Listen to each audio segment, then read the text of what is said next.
What's wrong? Oh, I can't help you.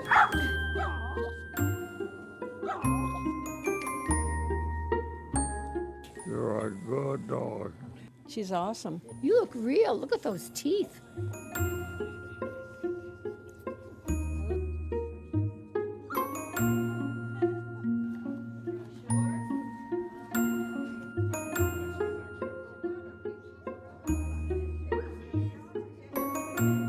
Live animal therapy helps soothe the behavioral and psychological symptoms.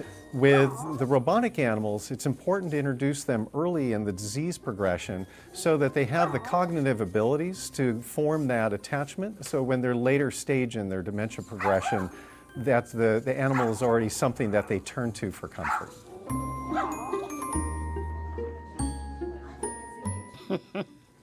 It's a dog. I thought it was a real dog. Well, I'd like to have you. Yeah, I'd let you sleep in bed with me.